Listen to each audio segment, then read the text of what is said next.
केंद्र सरकार के बारे में अध्ययन कर रहे थे। अभी तक हमने केंद्र सरकार के भाग 8 तक देख लिए। आज अपने केंद्र सरकार का जो अंतिम भाग है आपके भाग 9 मतलब पार्ट नंबर 9, आज अपन चर्चा करेंगे सरकार के तीसरे अंग के बारे में। हमने व्यवस्थापिका, कार्यपालिका को अच्छे से पढ़ा। इसके बाद आज बारी अपने न्यायपालिका।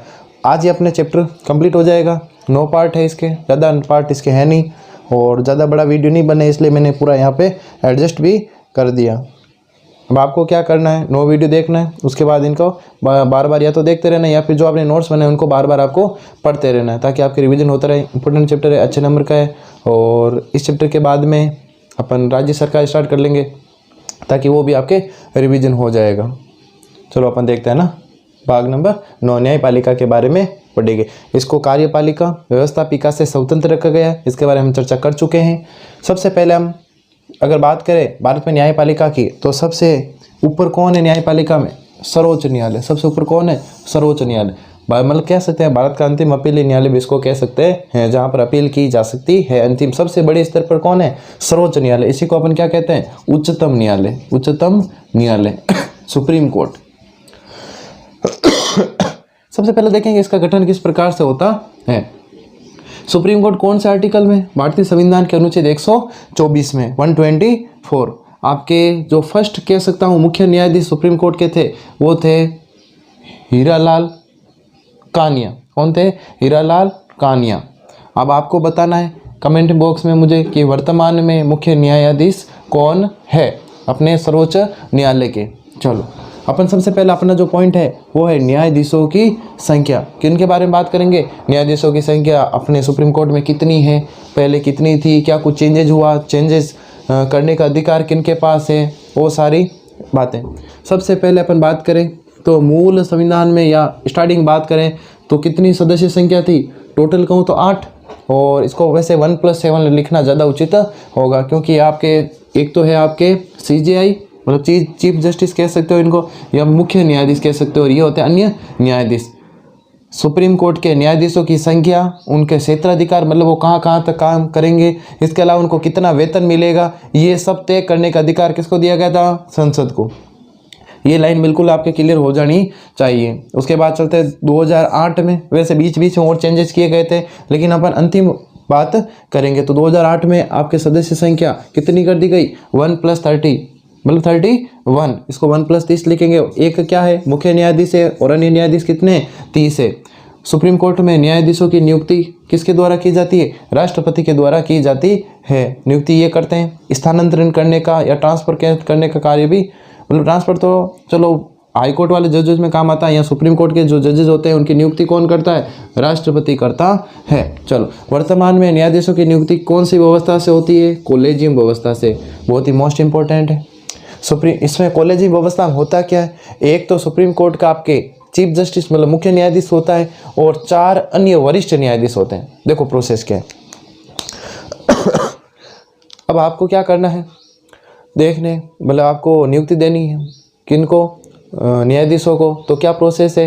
कॉलेजियम व्यवस्था की, कॉलेजियम जो व्यवस्था बनी है उसके अंतर्गत क्या होता है? एक होता है मुख्य न्यायाधीश, और वरिष्ठ न्यायाधीश कितने होते हैं? 4। वरिष्ठ मतलब कह सकते हैं जो लंबे समय से वहाँ पर कार्यरत है, वरिष्ठ है। तो ये मिलकर क्या करते हैं? ये लिस्ट तैयार करेंगे, इनको न्यायाधीश बनाना है। ये फिर आगे जाकर लिस्ट किसके पास भेजते हैं?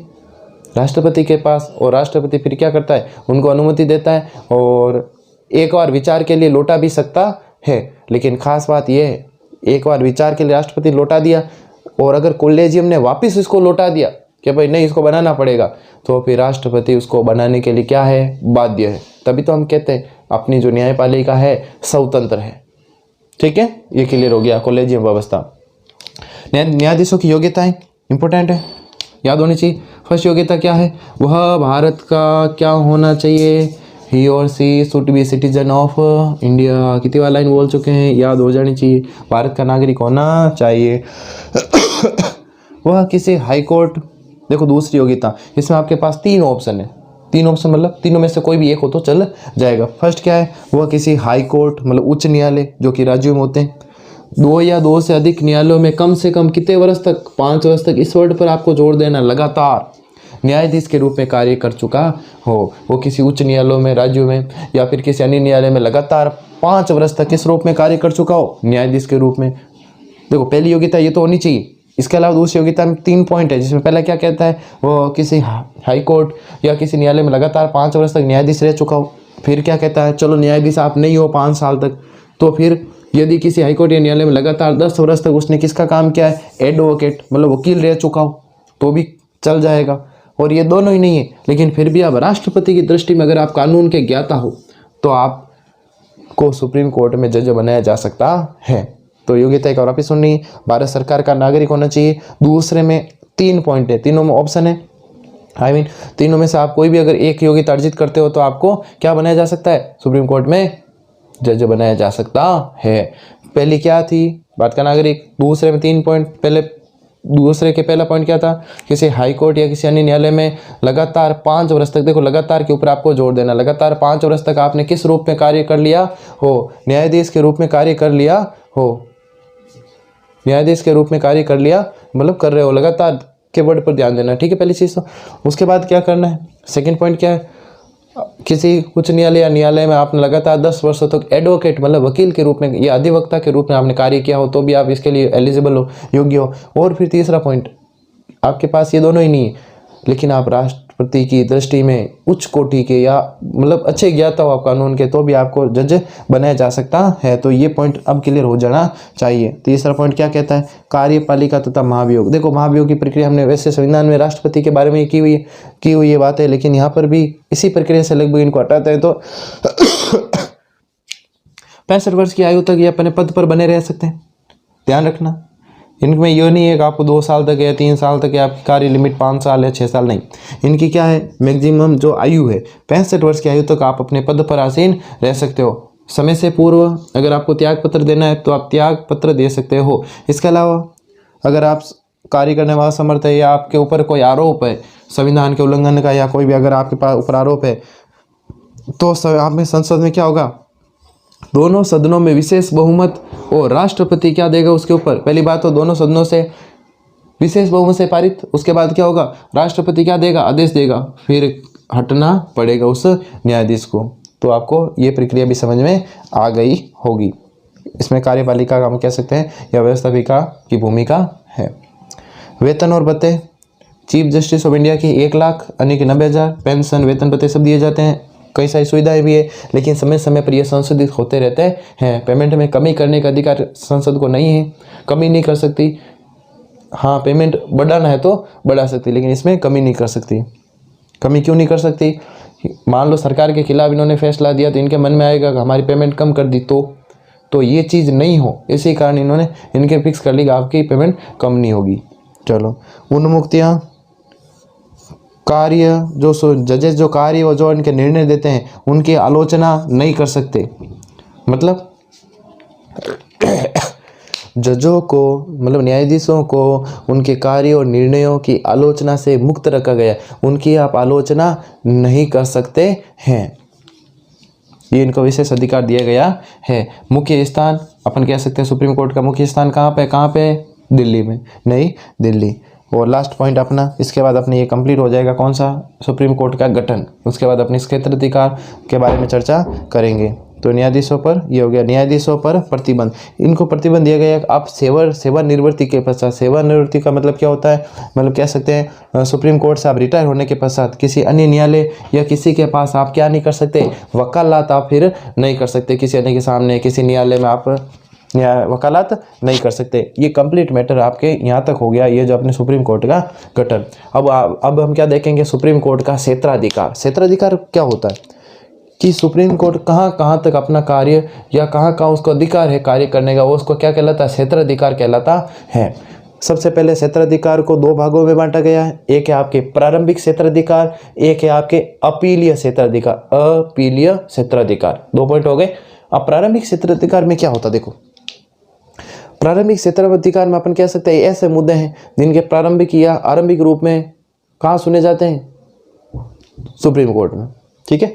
इसमें भी 2 पॉइंट है, एक तो प्रारंभिक एकमेव। देखो प्रारंभिक एकमेव का मतलब क्या होता है, जैसे अपन तारक मेहता में आता था एकमेव सेक्रेटरी, सुना होगा, तो उसी प्रकार एकमेव मतलब अकेला। तो ऐसे मामले जो केवल आपके सुप्रीम कोर्ट सुन सकता है वो उसके प्रारंभिक एकमेव क्षेत्राधिकार के अंतर्गत आएंगे। तो इसमें सुनवाई केवल सुप्रीम कोर्ट। इसमें क्या होता है, भारत सरकार और किसी राज्य के बीच विवाद हो जाए तो, जैसे राजस्थान और भारत सरकार का विवाद हो गया तो कौन सुनेगा भाई, सीधी सी बात है, कौन सुनेगा, सुप्रीम कोर्ट सुनेगा।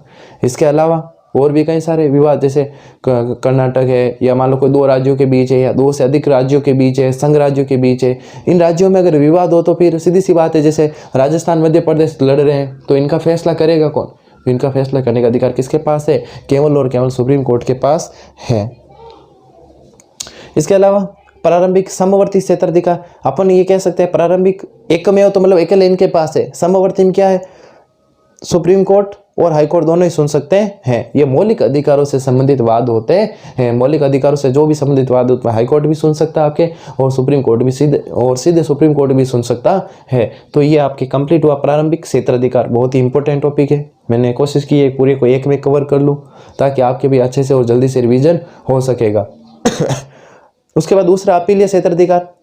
अपीलीय क्षेत्राधिकार का मतलब क्या होता है, आपने क्या होता है कोई जुर्म किया, आपने या कुछ भी किया, आपने क्राइम किया, तो आपको सबसे पहले जैसे जिस जिले में किया तो वहाँ जिले में जो मजिस्ट्रेट है उनके सामने प्रस्तुत होना, फिर आगे स्टेट जो भी प्रोसेस चलते चलते फाइनल अपील कौन कहाँ पे हो सकती है, सुप्रीम कोर्ट में। फाइनल आपकी बात कौन सुन सकता है, सुप्रीम कोर्ट सुन सकता है। सुप्रीम कोर्ट के बाद में कोई नहीं सुन सकता।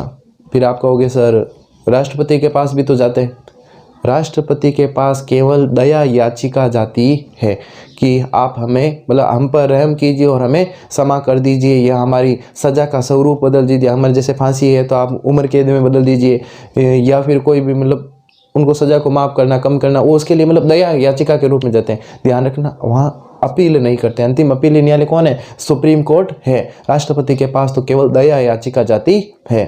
ठीक है, कंप्लीट हो गया अपील अंतिम।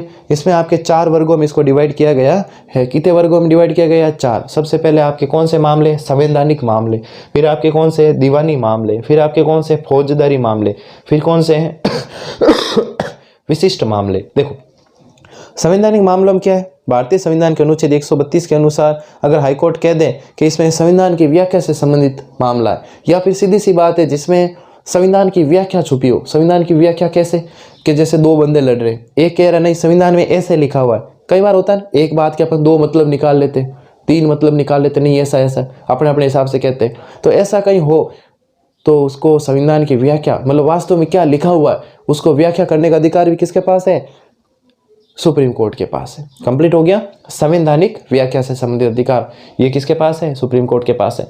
दीवानी संबंधी मामला, दीवानी मैंने बता दिया, वाक संबंधी, किसी की मानहानि है तो, या कह सकते हैं भूमि संबंधी विवाद है तो, या फिर आपके विवाह तलाक वलाक जो भी आपके मामले इसमें है ना, दीवानी संबंधी। मूल संविधान में क्या था कि आप 20,000 से कम रुपए के मामलों, जैसे आपके साथ धोखाधड़ी हो गई और आपको मतलब जैसे 500 रुपये का चूना लगा दिया, तो आप सुप्रीम कोर्ट जाओगे नहीं, आप मूल संविधान के अकॉर्डिंग तो आप नहीं जा सकते थे। क्यों, क्योंकि उसमें लिखा हुआ था कि 20,000 से अधिक राशि हो तभी हम आपके मामलों को सुनेंगे, छोटे मोटे मामलों को हम सुनेंगे नहीं। लेकिन इसके तहत फिर 30वां संविधान संशोधन, 30th अमेंडमेंट 1973, 30वां संविधान संशोधन 1973 किया गया। संविधान संशोधन मैंने आपको बता दिया क्या होता है। तो 30वां संविधान संशोधन 1973 क्या किया गया, इसमें क्या कि 20,000 की जो लिमिट थी उसको हटा दिया। अब क्या होगा, अब आपके 500 रुपये का मामला सुप्रीम कोर्ट सुन लेगा। क्लियर, ठीक है। आगे फौजदारी, इसमें कौन से, वही लड़ाई झगड़े दंगे, ये जो भी मामले फौजदारी के अंतर्गत, इसमें क्या क्या मामले होते हैं। हाई कोर्ट ने नीचे के न्यायालय का फैसला रद्द कर मृत्यु दे दिया। जैसे मान लो आपने कोई क्राइम किया, चलो मान लेते आपने क्राइम नहीं किया, ठीक, आपने कोई क्राइम नहीं किया, तो आप छोटे न्यायालय में गए जैसे जोधपुर कोर्ट या जो भी, तो वहाँ पर आपको फ्री कर दिया कि भाई आप कोई अपराध नहीं आपका। लेकिन हाई कोर्ट में मान लेते आपको कोई दुश्मन बैठा हो कि नहीं नहीं फ्री कैसे कर दिया, मेरे पास भेजो इसको, तो मैं इसको फांसी दूंगा, तो इसको क्या दे दी, फांसी दे दी। ऐसे मामलों में तो स्पष्ट है, हमें दिख रहा है मामला गड़बड़ है। नीचे वाला न्यायालय फ्री कर रहा है कि आपने कोई अपराध नहीं किया ना, आप सीधे फांसी दे रहे हो। ऐसे मामलों को सुप्रीम कोर्ट अपने पास मंगा लेगा, भेज दो भाई मेरे पास, ठीक है। दूसरे में क्या है, दूसरे में हाई कोर्ट नीचे के न्यायालय में चल रहे विवाद को अपने यहाँ मंगा कर मृत्युदंड दे दिया। आपने कोई क्राइम नहीं किया, आपका मामला छोटे निचले न्यायालय में चल रहा है, लेकिन हाई कोर्ट ने कहा नहीं नीचे के न्यायालय ये मामला मेरे पास भेज दो। किसके पास भेज दो? हाई कोर्ट कह रहा मेरे पास भेज दो। और उसने क्या किया कि नहीं तुझे फांसी पे लटकाएंगे। अरे भाई छोटे मामले छोटे न्यायालय को पहले निर्णय देने दे, फिर उसके अकॉर्डिंग देख। नहीं, वो क्या कर रहा है, नीचे न्यायालय में कोई निर्णय नहीं आ रहा, सीधे कह रहा मेरे पास भेज दो और आपको फांसी पे लटका देंगे। फिर गलत बात, साफ बात दिख रहा है कुछ गड़बड़ है। तो कुछ गड़बड़ है तो ये भी सुप्रीम कोर्ट अपने पास मंगा सकता है। इसके अलावा हाई कोर्ट खुद प्रमाणित कर दे कि ये संविधान के ये सुप्रीम कोर्ट के योग्य है। मतलब हाई कोर्ट के पास ऐसा कोई मामला चला जाए, लड़ाई दंगों या जो भी, तो सुप्रीम कोर्ट हाई कोर्ट खुद कह दे कि ये मामला तो सुप्रीम कोर्ट सुनेगा। कौन सुनेगा? सुप्रीम कोर्ट सुनेगा, ये मेरे बस की बात नहीं है। तो सीधी सी बात, ऐसे मामले भी कौन सुनेगा? सुप्रीम कोर्ट सुनेगा। इसके अलावा विशिष्ट इन तीनों से अलावा कोई अगर मामला हो तो भी सुप्रीम कोर्ट सुन सकता है। ये सुप्रीम कोर्ट का अपन कह सकते हैं विशेष अधिकार है, सैनिक न्यायालय को छोड़कर। इसको सैनिक न्यायालय को पृथक से रखा हुआ है। इसके अलावा अन्य न्यायालयों के मामले भी सुन सकता है सैनिक न्यायालय को छोड़कर। 4 पॉइंट हो गए अपने कंप्लीट हो गया अपने। कौन सा? प्रारंभिक क्षेत्राधिकार, अपीलीय क्षेत्राधिकार हो गया कंप्लीट। अब तीसरे पॉइंट में अपन क्या पढ़ रहे हैं? सुप्रीम कोर्ट का क्षेत्राधिकार, क्या क्या सुप्रीम कोर्ट कार्य करता है, क्या सुप्रीम कोर्ट के पास पावर्स है, उनके बारे में हम डिटेल से पढ़ रहे हैं। तीसरा पॉइंट, अपील के लिए विशेष आज्ञा देने का अधिकार। अपील के लिए विशेष आज्ञा देने का अधिकार संविधान के कौन से आर्टिकल में?